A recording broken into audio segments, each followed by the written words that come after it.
Hello students, कैसे हैं आप लोग। उम्मीद करता हूँ आप बहुत अच्छे होंगे।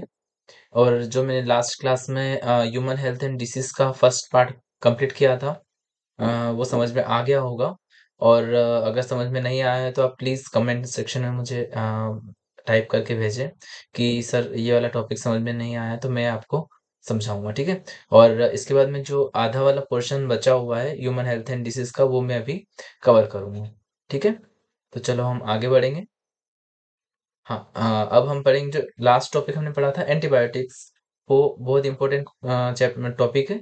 अब उसके बाद में हम पढ़ेंगे बैक्टीरियल डिसीज इन ह्यूमंस। देखो, एक चीज ये है कि लास्ट टाइम क्वेश्चन आया था कि दो वायरल डिसीज या दो बैक्टीरियल डिसीज के नेम लिखो और उसके कॉजेटिव ऑर्गन या फिर ऑर्गेनिज्म या फिर एजेंट, है ना। तो उनके नेम भी लिखना है, तो यहाँ पर हम उसी को लेकर यहाँ पर आए हैं ना। तो आगे बढ़ेंगे।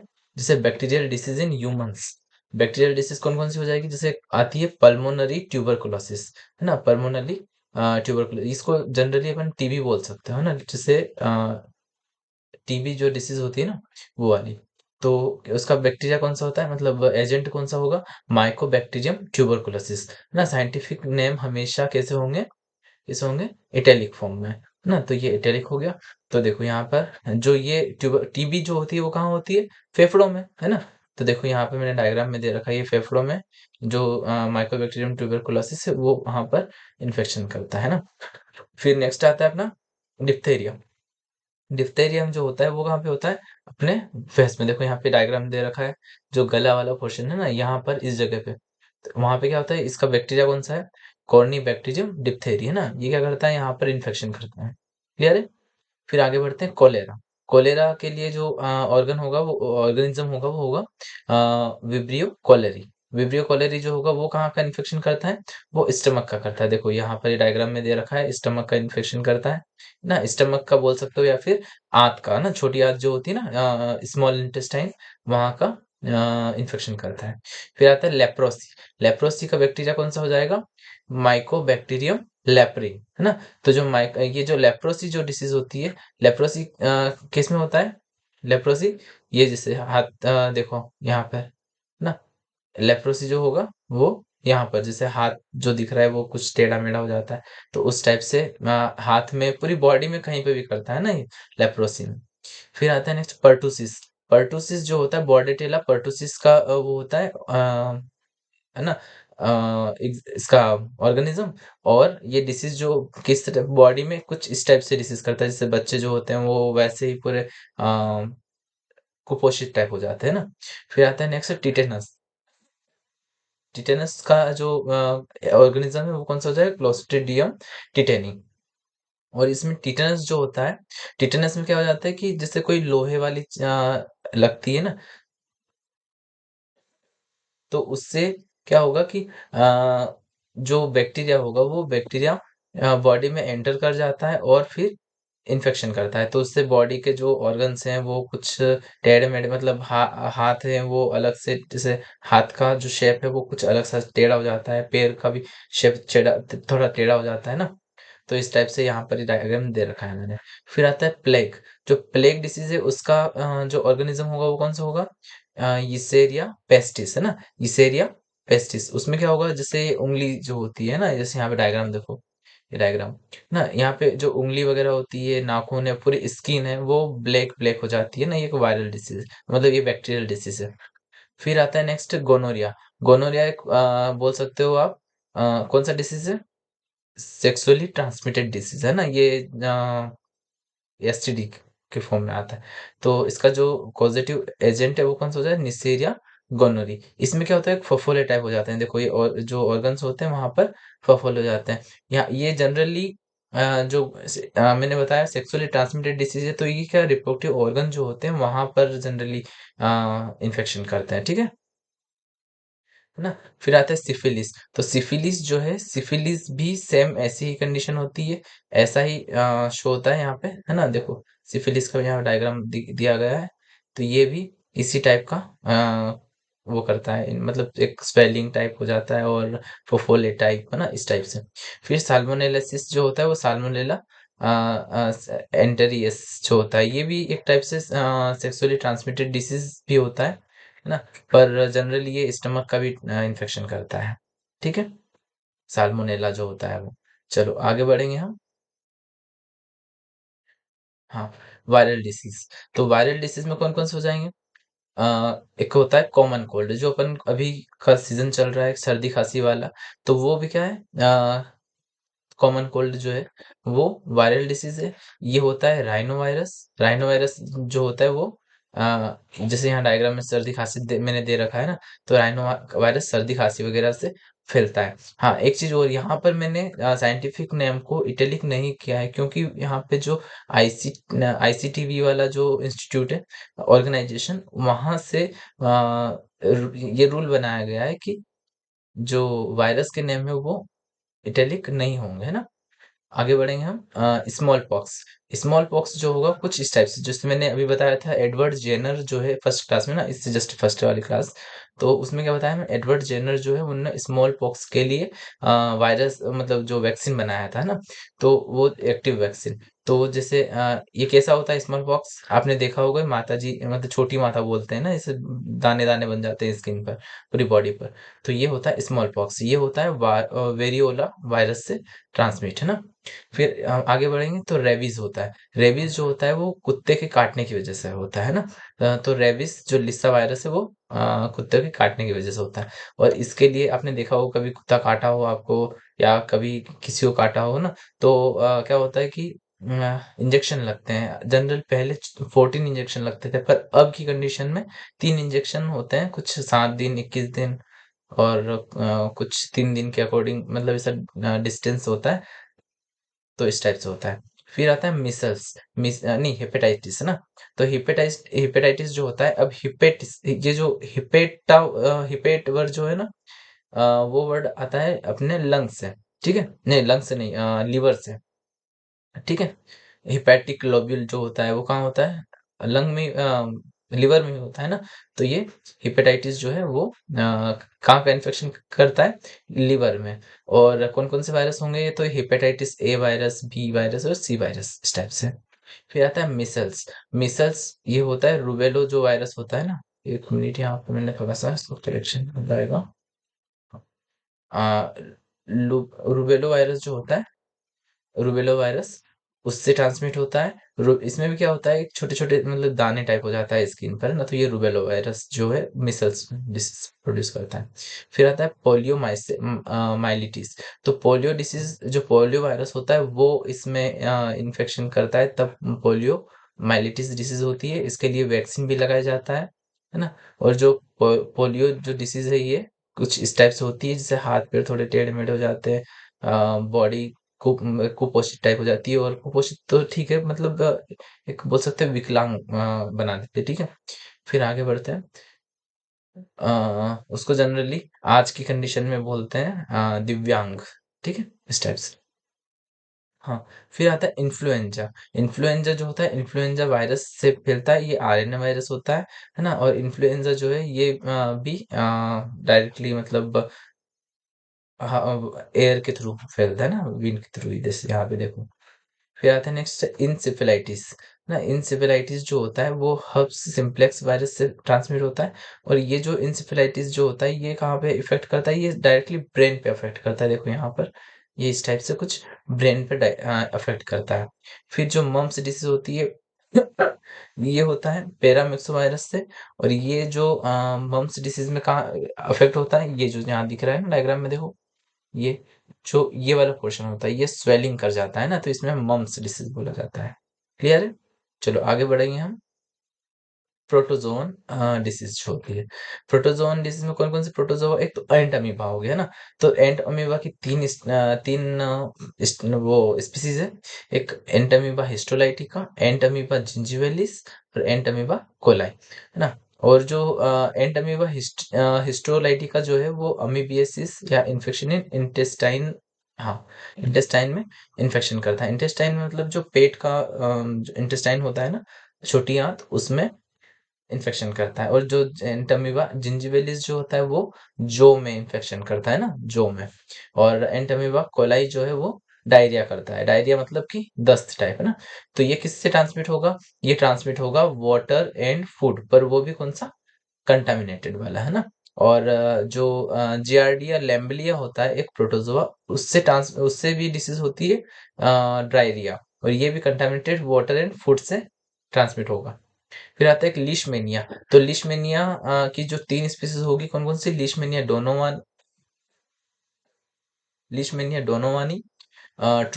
लीशमैनिया ट्रॉपिक और लीशमैनिया ब्राज़िलियनेसिस। तो लीशमैनिया डोनोवानी जो होता है इससे डिसीज़ होता है काला आज़ार फीवर, विसरल लीशमैनियासिस डिसीज़, है ना? काला आज़ार फीवर होता है। और ट्रॉपिक से कौन-सा होगा? ओरिएंटल सोर। और जो लीशमैनिया ब्राज़िलियनेसिस होता है उससे कौन सा डिसीज़ होगा? स्पंडिया डिसीज़, और ये ट्रांसमिट होता है सैंड फ्लाई से। तो सैंड फ्लाई कुछ इस टाइप से दिखाई देती है, ये देखना है ना आप। फिर आगे बढ़ते हैं, ये आगे बढ़ेंगे हम। हाँ, कुछ प्रोटोज़ोन डिसीज़ में आता है next trichomonas vaginalis, trichomonas vaginalis, और फिर आता है ट्राइकोमोनास होमिनिस और ट्राइकोमोनास बक्केलिस। तो ये जो होते हैं प्रोटोज़ोइट क्या प्रोड्यूस करती है, कैसे होते हैं? सेक्सुअली ट्रांसमिटेड डिसीज़ के थ्रू ट्रांसमिटेड होते हैं।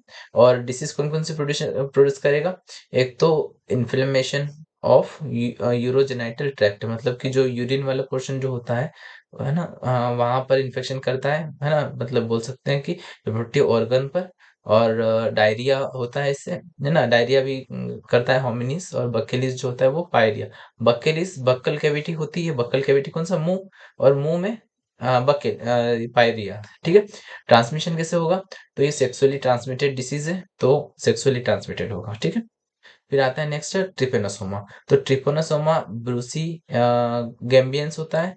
फिर आता है ट्रिपेनोसोमा रोडेशियन, फिर ट्रिपेनोसोमा क्रूजी।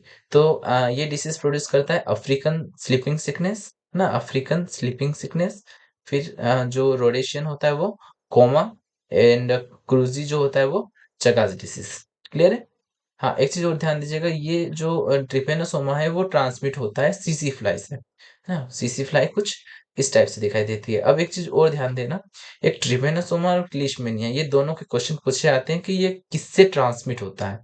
तो ये चीज याद रखना है कि ट्रिपेनोसोमा सीसी फ्लाई। अब देखो यहाँ पर स्पेलिंग की याद रखोगे ना, तो ट्रिपेनोसोमा में टी आ रहा है पहले, और सीसी फ्लाई में भी टी आ रहा है। तो ये याद रह जाएगा आपको कि ट्रिपेनोसोमा सीसी फ्लाई से होता है, और लीशमैनिया जो है, लीशमैनिया सैंड से। ठीक है? क्लियर है? हाँ, फिर आता है नेक्स्ट क्रिप्टोस्पोरिडियम। जो क्रिप्टोस्पोरिडियम जो होता है वो डिसीज प्रोड्यूस करता है वाटरी डायरिया। डायरिया का होता है ना, मतलब दस्त हो जाता है। और ये जो होगा वो वाटर बोर्न आउटब्रेक, मतलब वाटर के ही थ्रू ट्रांसमिट होगा। और टोक्सोप्लाज्मा गोंडी जो होता है वो प्रोड्यूस करता है टोक्सोप्लाज्मोसिस, है ना? और इस ये किससे होता है? जो अंडर कुक्ड मीट होता है उससे। अंडर कुक्ड मीट मतलब कि जो पूरा पका हुआ फूड नहीं है, जो मीट है वो पूरा पका हुआ नहीं है ना? अध पका है, तो उससे ये होगा टोक्सोप्लाज्मा गोंडी। ठीक है? चलो आगे बढ़ेंगे हम। अब आता है नेक्स्ट एड्स। अब एक चीज आपको बता दूं पहले से ही, एक मिनट। हम्म।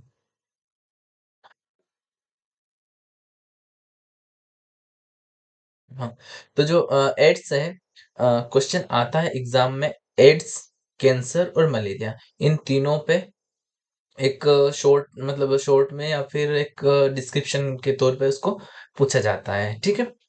तो आपको इस टाइप से ये याद रखना है। हाँ, आगे बढ़ेंगे हम।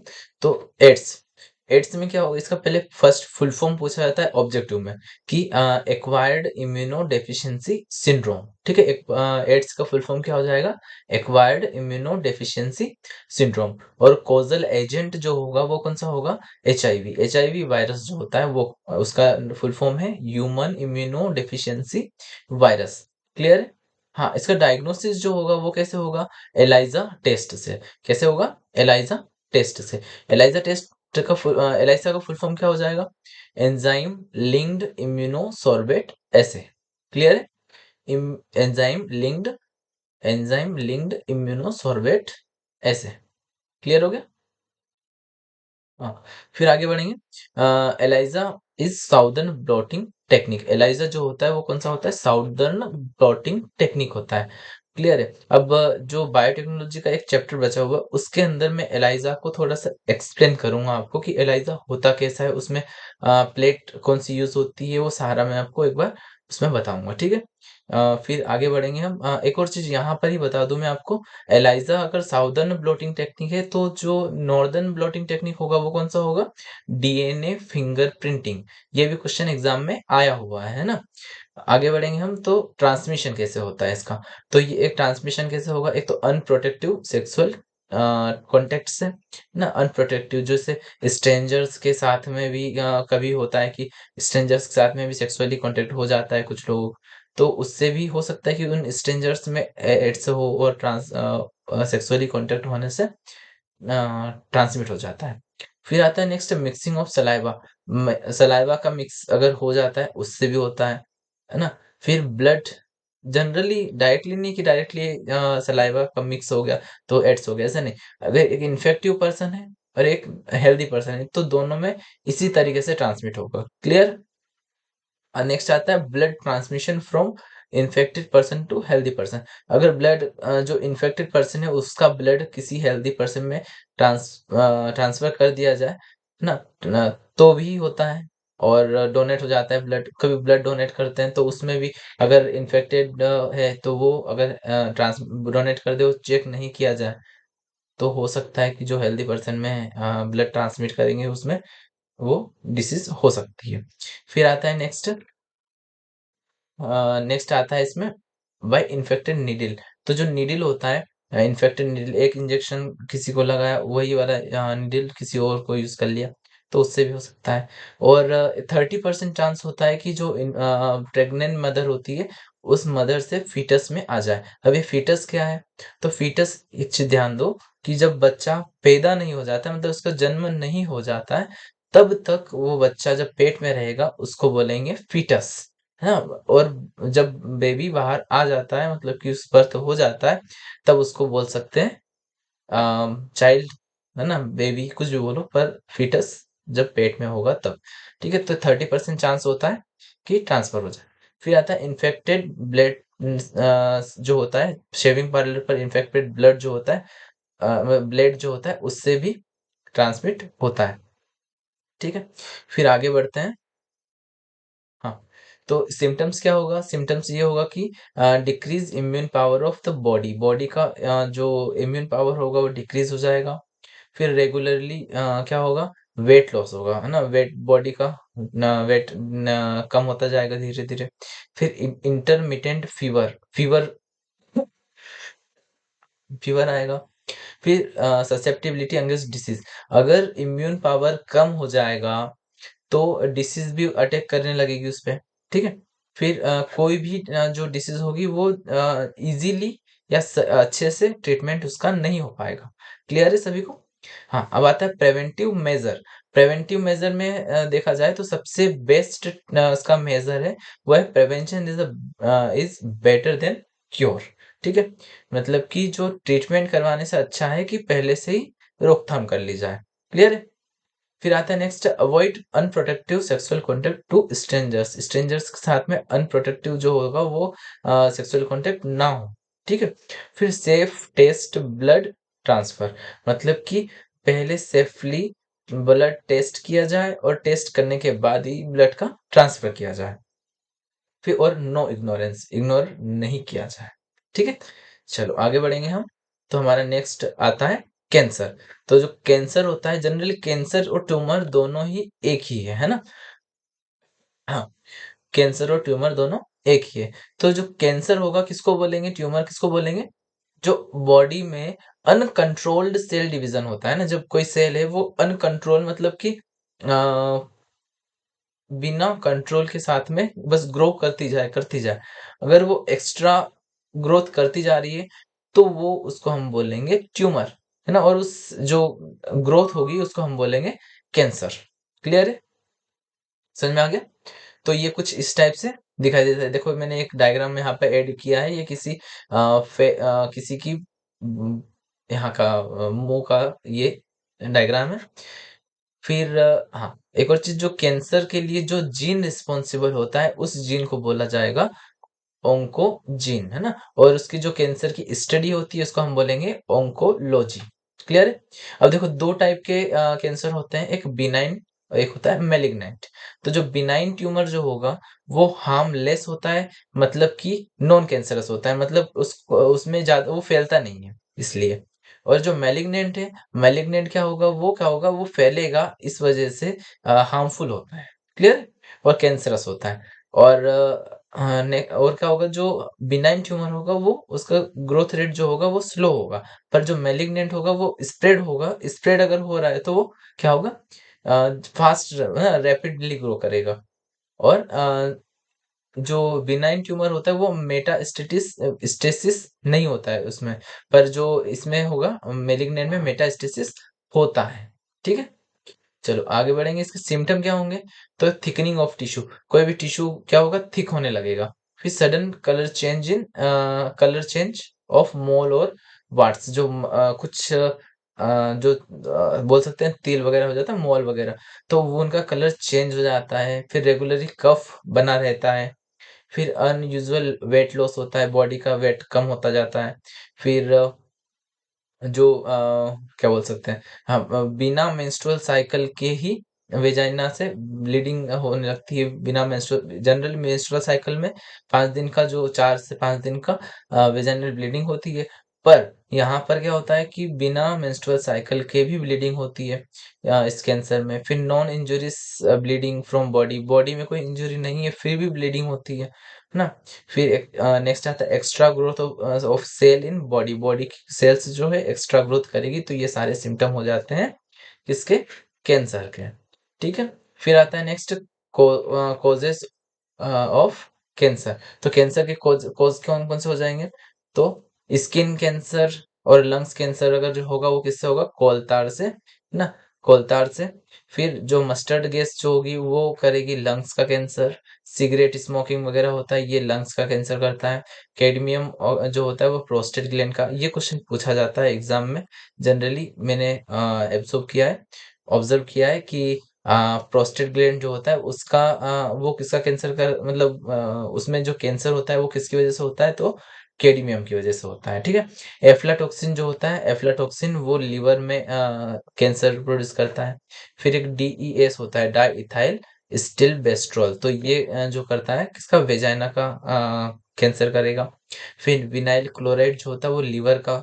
और एस्बेस्टोस जो होता है, एस्बेस्टोस वो किसका कैंसर करेगा, प्लूरल मेम्ब्रेन। प्लूरल मेम्ब्रेन बता दूं आपको कि जो लंग्स होते हैं, लंग्स के ऊपर एक कवरिंग होती है, एक मेम्ब्रेन होती है, उसको बोलते हैं प्लूरल मेम्ब्रेन। उसका ही कैंसर जो करेगा वो कौन करेगा, एस्बेस्टोस। ठीक है?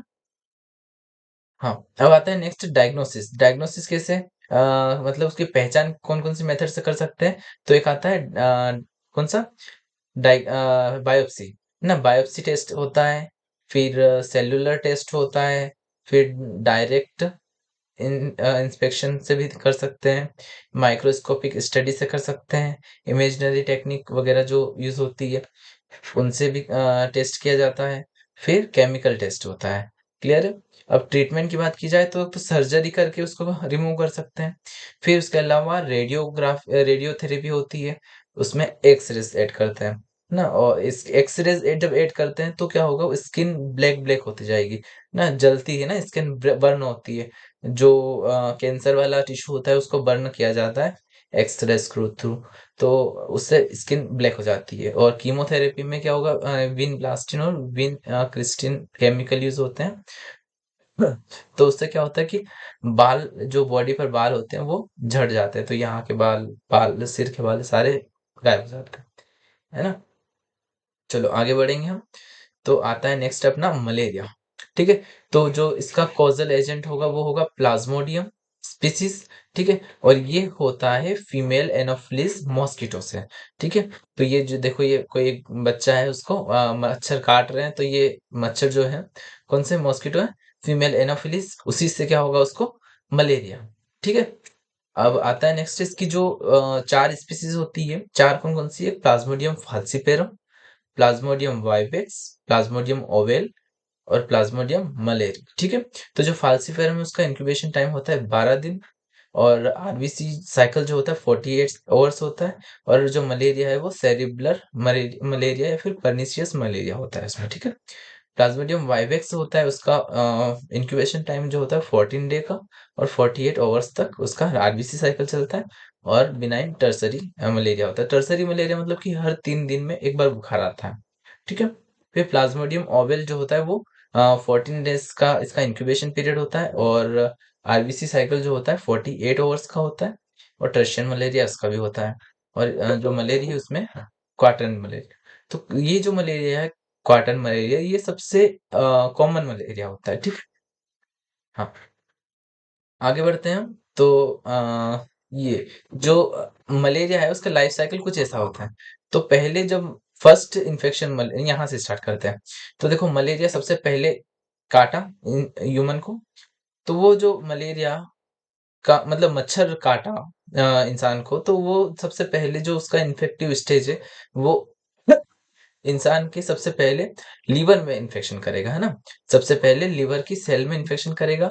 लीवर सेल में इन्फेक्शन करने के बाद में वो इन्फेक्शन करेगा रेड ब्लड सेल्स में, ना ह्यूमन की रेड ब्लड सेल्स में इन्फेक्शन करेगा। उसके बाद में फिर से जब मच्छर उसको फीड करेगा, मतलब कि एक बार फिर से काटेगा ह्यूमन को, तो वो जो इन्फेक्टिव स्टेज है वो ह्यूमन मच्छर की बॉडी में आ जाएगी, और मच्छर की बॉडी में फिर उसका लाइफ साइकिल थोड़ा सा चलेगा, और फिर वापिस वो मच्छर जब सेकेंड टाइम ह्यूमन को काटेगा, तब जाके उसके सिम्टम्स शो होंगे। क्लियर है? हाँ, तो यहाँ पे आगे देखो, जैसे सिम्टम्स हैं, ठीक है। ये देखो यहाँ पर सिम्टम्स। तो सिम्टम्स जो होंगे वो कौन से होंगे? को कोल्ड होगा, ठंड है ना, ठंडा खांसी सर्दी जो है ना, ट्रिमर, कपकपी के साथ में बुखार ना, पायरेक्सिया फीवर, स्वेट पसीना भी आता है, और fever in interval of 2 to 3 days, 2 से 3 दिनों के बीच में एक इंटरवल में फीवर आता है। तो ये भी सिम्टम हो गया। अब मैंने बताया कि दो न्यूट्रिशन लेवल होती है, मैंने अभी जस्ट डायग्राम में बताया था कि प्राइमरी न्यूट्रिशन जो होगा वो उसकी मच्छर की बॉडी में ही होगा, और सेकेंड क्या होगा? ह्यूमन, ठीक है। हाँ, हाँ, थर्ड 3 स्टेजेस होती है प्लाज्मोडियम की। कौन-कौन सी? एक साइज़ोगोनी, तो liver and RBC of human. तो देखो यहाँ पे डायग्राम में, ये फर्स्ट स्टेज में लिवर और रेड ब्लड सेल्स में यहाँ पे इन्फेक्शन करेगा, ठीक है। फिर second RBC of human and alimentary canal of Anopheles. तो ये डायग्राम देखो, यहाँ पे आरबीसी और ये ह्यूमन मतलब मच्छर की एलिमेंट्री कैनाल में इन्फेक्शन होगा, मतलब नेक्स्ट स्टेज गैमेटोगोनी। फिर स्पोरोगोनी जो होगी वो सीलम ऑफ एनाफिलिस मॉस्किटो। तो ये जो नेक्स्ट जो होगा स्टेज, वो इसी मॉस्किटो की एलिमेंट्री मतलब सीलोम में, और फिर ये मच्छर जब काटेगा तो फिर उसके सिम्टम शो होने लगेंगे। क्लियर है? तो जो इन्फेक्टिव स्टेज ऑफ प्लाज्मोडियम है, जो इन्फेक्टिव स्टेज होगी उसको बोलेंगे स्पोरोजोइट, ठीक है। स्पोरोजोइट। और स्पोरोजोइट जो होगा जब मच्छर फर्स्ट टाइम काटेगा तब, है ना। तो वो बॉडी में एंटर करेगा, ह्यूमन बॉडी में, किसके थ्रू? बाय सकिंग, ठीक है। और जो सिम्टम शो होंगे वो किससे होंगे? हिमेटोजोइट पिगमेंट से। क्लियर है? हाँ, अब मेडिसिन जो है, मेडिसिन ऑफ फॉर मलेरिया, तो क्लोरोक्विनोन हो और क्विनोन है। हाँ, एक चीज और बता दूं आपको, आपने कभी देखा होगा कि कोई इंसान है, उस इंसान के जब शाम के टाइम पे कभी भी देखा होगा आपने कि आप घूमने जा रहे हो तो मच्छर अपने ऊपर, माथे के ऊपर पिन बनाने लग जाते हैं इस टाइप से। तो वो क्यों हो जाते हैं? उसका रीजन ये होता है कि जो फीमेल मॉस्किटो होता है वो इंसान का ब्लड पीता है, और उसके बाद में एग लेइंग करता है, ठीक है। और जो मेल मॉस्किटो होते हैं वो प्लांट का जूस पीते हैं। तो जब ये वाला जो टाइमिंग होता है शाम का टाइम, तो उस टाइम पे वो फेवरेबल टाइम होता है। तो उस टाइम पे देखती है फीमेल मॉस्किटो कि इंसान का ब्लड सक किया जाए, उसके बाद में फिर एग लेइंग की जाए। तो उसी टाइम पे मेल मॉस्किटो उसके पीछे लगे होते हैं कॉपुलेशन के लिए, ठीक है। कॉपुलेशन के लिए। तो जब फीमेल मॉस्किटो ब्लड सक करने के लिए आई होती है, उसी के पीछे मेल मॉस्किटो होते हैं, और इसी वजह से वो सारे के सारे मॉस्किटो अपने सिर के आसपास मंडराते हुए दिखते हैं, ठीक है। चलो आगे बढ़ेंगे हम। तो नेक्स्ट आता है अपना मैनेजमेंट ऑफ मॉस्किटो। अब जो मैनेजमेंट होगा वो कौन-कौन सा हो जाएगा, तो स्प्रे ऑफ डीडीटी और बीएचसी। तो जो डीडीटी और बीएचसी है, ये केमिकल का स्प्रे किया जाता है। जनरली आपने सिटी में वगैरह में देखा होगा, जितना पाउडर का स्प्रे होने लगता है, वो केमिकल है ना। फिर नो स्टेगनेंट वाटर, अगर कहीं पर भी स्टेगनेंट वाटर मतलब रुका हुआ पानी है, तो वहाँ पर एक ऑयल का लेयर चढ़ा, केरोसिन डाल दो या पेट्रोलियम डाल दो, तो उससे क्या होगा, उसका लेयर बन जाता है, ऑयल लेयर बन जाता है। उससे क्या होगा, जो मच्छर के लार्वा होते हैं उनको ऑक्सीजन नहीं मिल पाएगी और वो लार्वा खत्म हो जाएँगे। गम्बुशिया फिश यूज़ की जाती है टैंक वगैरह में डाल के, ताकि उससे ये नहीं होता है, मतलब कि जो गम्बुशिया फिश जो होगी वो लार्वा को खा जाएगी, तो उससे मॉस्किटो नहीं बन पाएँगे। फिर नेक्स्ट आता है इंसेक्टोफेगी प्लांट कल्चर। जो कुछ प्लांट ऐसे होते हैं जो इंसेक्ट को फीडिंग करते हैं, जैसे यूट्रिकुलेरिया होता है, फिर जो एक घटपर्णी करके बोलते हैं ना, वो क्या बोलते हैं उसको? घटपर्णी ही बोलते हैं, ठीक है? फिर आता है मॉस्किटो नेट वगैरह, ठीक है? जनरली आप यूज़ करते ही होंगे। चलो अब आगे बढ़ते हैं। तो आज के लिए इतना काफ़ी है। उम्मीद करता हूँ आपको समझ में आ गया होगा, तो प्लीज़ लाइक करें, कमेंट करें, सब्सक्राइब करें, लर्न करें, ठीक है? और अपने दोस्तों को शेयर करें, ताकि अपने साथ-साथ अपने दोस्तों का भी भला हो सके, ठीक है? चलो मिलते हैं नेक्स्ट क्लास में, तब तक के लिए धन्यवाद।